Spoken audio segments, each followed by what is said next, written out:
If we were to look at From Software's recent track record of games, we would find that they have been commonly summarized as flawed masterpieces. For the most part, anyway. Today I wanted to talk about some of those flaws.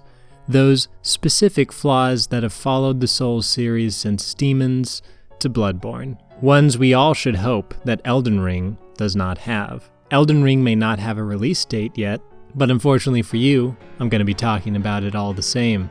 I have combed across the community for a list of complaints. I've picked the brains of many a player, lifer, content creator, streamer, YouTube commenter, Reddit reprobate, and every degenerate I could find. We were then able to condense down these complaints to 6 unique problems that are shared throughout most of the games, if not all of them. From these, we can propose adequate fixes in order to make Elden Ring the best possible online experience that it can possibly be. One that's learned from its predecessors' mistakes and can hopefully take the series in bold new directions. A couple of disclaimers before we move on. The following list is banking on the fact that Elden Ring will have multiplayer similar to what's come before. Soulsborne has had the characteristic drop-in, drop-out online with phantoms, invaders, covenants, arenas, and everything those entail. However, if Elden Ring turns out to be a completely single-player experience, like that of Sekiro, or it does not resemble the multiplayer of Souls past with something like Bloodborne Cart, then throw the baby out with the bathwater because this list will have been officially nullified.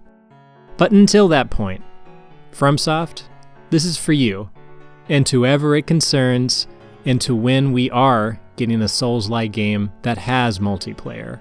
This is to you, Miyazaki, Tanimura, hell, even to Bandai Namco. Y'all better be listening. Number 1, Elden Ring needs a ping filter. Perhaps the biggest complaint out there for anyone that has tried Souls multiplayer only a few times, and those who still play Souls to this day, it's the connections we find ourselves playing against all the time. Many would attempt to blame the netcode of the games, however, to do so would be a mostly wrong assessment. The problems actually stem from the fact that we might be connecting to someone who's running off of hotspot Wi-Fi, or who's half a world away from us, resulting in either consistent jitterings of lag, desyncing, or seconds of delay for any hits to register. You can hardly outplay the worst kind of lag besides simply laughing and moving along, but the method that the Souls game uses to filter connections is extremely unsatisfactory. What the Souls series uses is a region lock system that is both inconsistent and superficial. If we were to take Dark Souls 2 as an example, tests have shown that there are 4 regions for consoles. The 2 Americas are put together, both North and South, meaning that Canadian players can match with Brazil and vice versa. That can only surely mean good times are ahead. Then there's the region that consists of all of Europe, Russia, Australia, and New Zealand. That's right. They had the audacity to put the oceanic countries and Russia in the same region as Europe. Why? Asia is in the same region with the Middle East. That's somewhat reasonable, maybe. And finally, there's Japan. They get their own region. Because why not?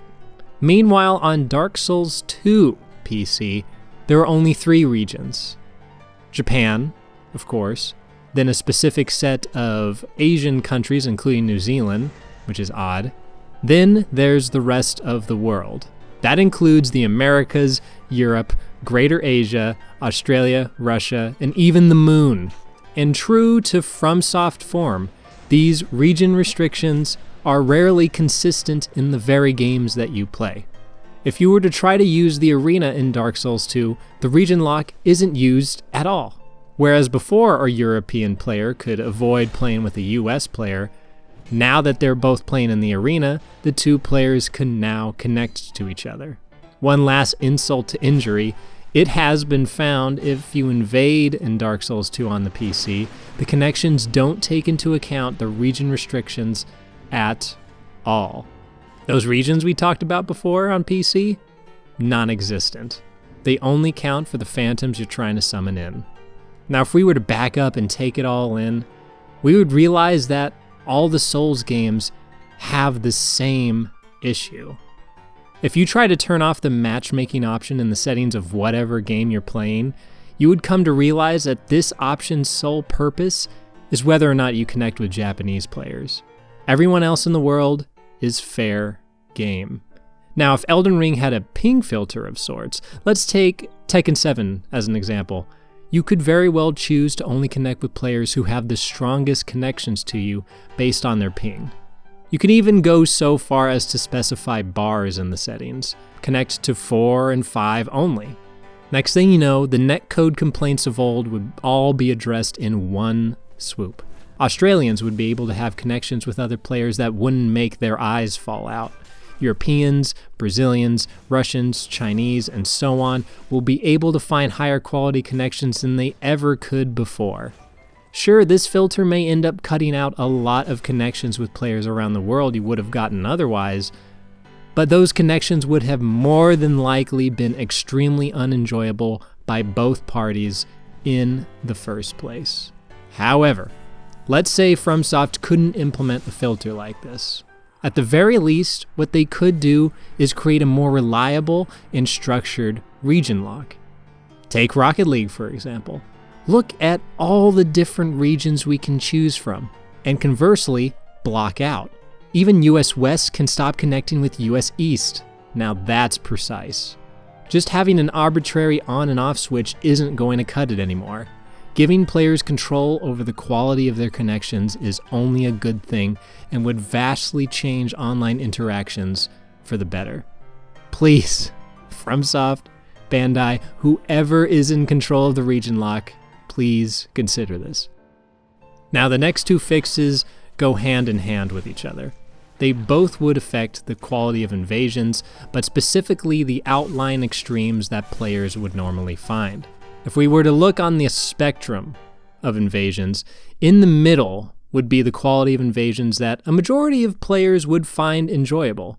This area is like the Goldilocks of online. Not too hot, not too cold, not too overwhelming, and not too dull. The two ends of the spectrum here that need addressing are as follows.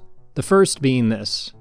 Number 2, hosts need early game breathing room. I've invaded at Highwall. I've invaded at Hyde's Tower. And you bet I was there for the Undead Burg. It's one thing to invade someone who's still fat rolling when they're halfway through the game and they made it to Post-Pontiff, the Archives, or the Old Iron Keep, yeah?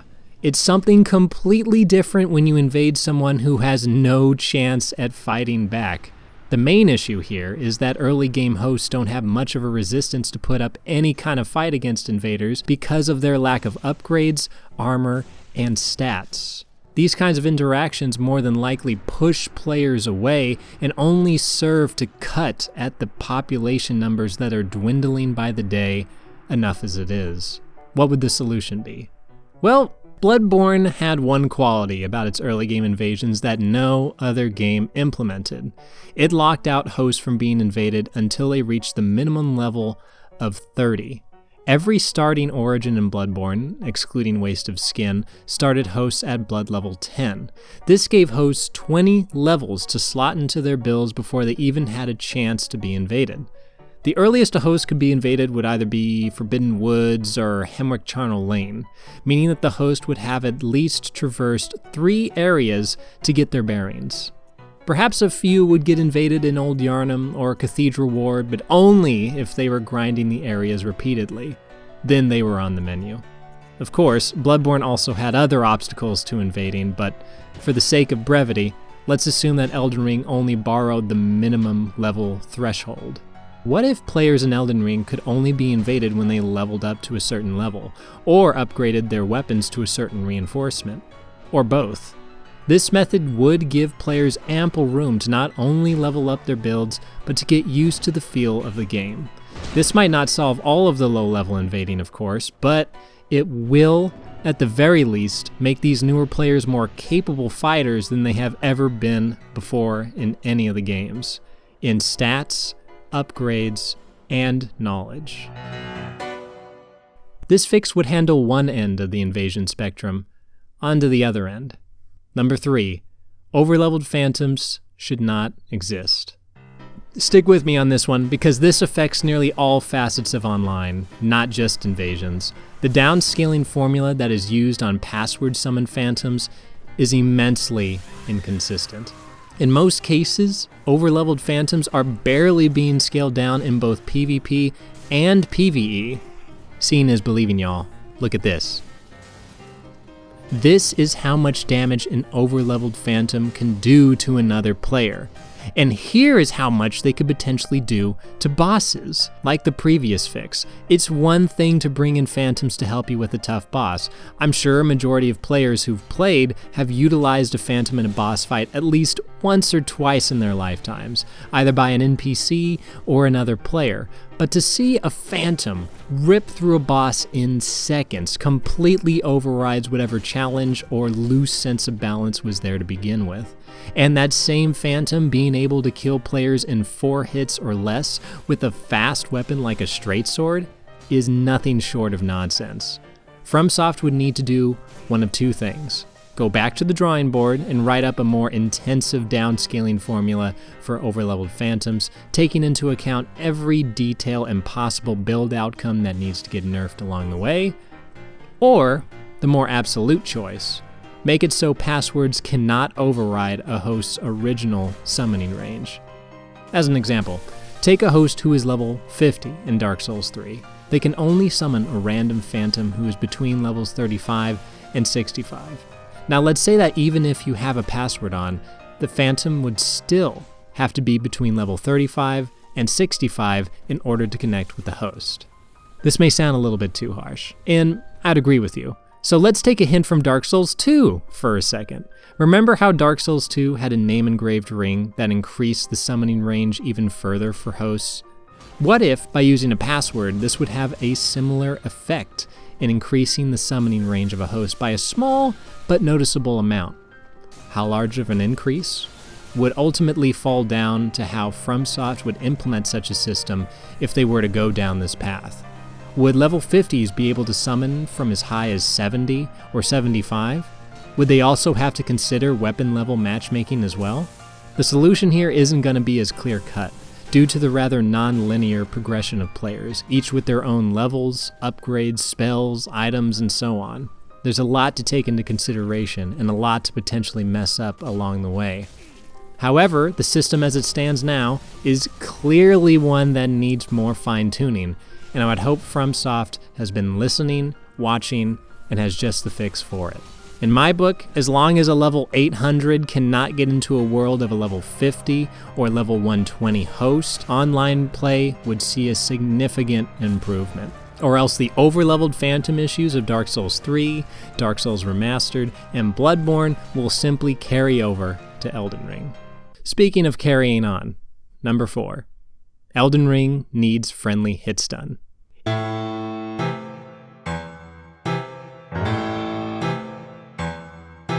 It would be over the top for hosts and friendly phantoms to be able to friendly fire each other. That would most certainly lead to griefing on a number of fronts. However, for players being able to swing their weapons with impunity is also too much on the other end of things. If we were to take a look at a game like Monster Hunter, they have a system in place called tripping. If a large weapon like the Greatsword or Charge Blade were to swing and so happen to hit a friend who is using, say, a bow or insect glaive, the player with the lighter, smaller weapon would be tripped and suffer a momentary knockback depending on the attack, ending whatever combo they were starting. Picture this in Dark Souls now. You're about to hit a boss with an ultra great sword, but your friend with a smaller straight sword doesn't space out their own attack and walks right into your swing. You hit the boss, sure, but now your friend has to wait until they're out of hitstun before they can do any action such as rolling away or attacking. No longer is it simple to just stick at each other's shoulders and press the same attack button over and over till victory is assured. Players will now have to learn how to play off of each other accordingly. This will make players have to think on their own feet more carefully and be more thoughtful with their attacks. Rest assured, if and when players decide to use this hitstun as a griefing tool, FromSoft ought to be aware of this and have it so that players can use an item like Black Crystal with ease just in case. For instance, if Dark Souls 3 had friendly hitstun, and in order to counter friendly griefing, players who use the Black Crystal can't be harmed by friendly hitstun. Then a host would be able to cast out a cheeky phantom. At the same time, a phantom can kick themselves out of a griefing host's world. That being said, if an invader tries to attack a host or phantom who is attempting to use said Black Crystal, then they'll still be subject to the damage and hitstun. FromSoft can't haphazardly throw this mechanic in. There will have to be ways to prevent friendly griefing, or else we just swapped one issue for another. Regardless, adding in friendly hitstun into Elden Ring would be a welcome fix. It would also give invaders a little leeway, seeing how two co-invaders can hit each other already. And speaking of leeway, the next fix. Number 5. Elden Ring should give rewards for when players disconnect. This is mostly self-explanatory. Whenever a host disconnects as soon as their HP reaches 0, it robs invaders of the souls and covenant rewards they were going to get in the first place. Likewise, if phantoms or invaders disconnect, rewards should be given to those who were still in the world and who were trying to fight said players. Side note, a few have suggested that in order to further hammer home this mechanic, players who do happen to disconnect ought to lose whatever souls they had in the process. While I do think this would be a sound punishment for those players who try to close the application in an attempt to avoid a loss, a change of this caliber would require more of a consensus from the greater community at large. Losing souls could prove to be ample weight to stop some from trying to avoid an in-game death if they were going to lose souls either way. However, at the same time, losing souls isn't the worst event to happen to a player. There are much worse outcomes for a player, let me tell you. I would be okay with disconnectors losing nothing if that meant that those who have been disconnected on get the rewards that they were fighting for. And speaking of the worst that could happen to players, the final fix: improving the anti-cheat for PC. It is with regret that I say that of all the potential fixes on this list, this is the least likely to happen. The current anti-cheat does little to solve the bigger issues, such as players running around with daggers that can curse you, or stun-locking you infinitely with scripts. A few can even go out of their way to soft ban other players from online for an entire month, players who had no previous history of cheating. The climate as it is now on PC, particularly in and around meta level, is truly a wild, wild wasteland. What if Souls had a different anti-cheat altogether? Well, believe it or not, it actually did. In the past, Valve's anti-cheat, VAC, was enabled for Dark Souls 2. However, it permanently banned players who had any history of VAC bans in past Steam games. They were subject to being banned from Dark Souls 2 online altogether. It was such an issue that FromSoft disabled VAC support and never brought it on for their PC games ever again. They're now utilizing their own form of anti-cheat, which is the one we deal with today. The answer to a better anti-cheat for Souls isn't as easy as some would say it is. If Souls were to ever implement VAC banning into their games again, it, just like the current anti-cheat, would most likely ban players from online for even turning on a cosmetic mod that improved the way the game looked. But this time, a VAC ban is forever. FromSoft and Bandai Namco would have to create an entirely different system than how it currently is, or seek aid through a third-party alternative, of which Namco is already acutely experienced with, seeing as one of their own published games, Dragon Ball FighterZ, utilizes EAC, aka Easy Anti-Cheat. Now, I don't expect a miracle here. Even the best anti-cheats out there can be surpassed in some way, shape, or form, but the intent here is to curb the prominence of cheating in Souls and bring it to a scarcity rather than a constant worry. Of course, this would also raise questions as to whether or not PC modding would be able to flourish under more intensive anti-cheats. You could get VAC banned for putting on a Half-Life 1 mod that gave you bloom in your lighting, for Pete's sake. This would all hint on the idea that FromSoft and Bandai Namco would have to start treating the Souls games more like multiplayer games. And that might be an order too large. Well, who knows? They could surprise us. Or they couldn't. I would hope FromSoft has been spending this extra development time concocting both a memorable single-player experience as well as a more refined multiplayer one. If Elden Ring and the next Souls-like were to have improvements like these, they would already be vastly superior to their predecessors by a large margin. Now that we're moving into a new decade for gaming, it's time that our games followed suit. We can't be dismissive anymore as a community and throw these issues under the rug. We have to make enough noise for the developers to hear while they still have a chance to do something about it. And if they don't follow through, well...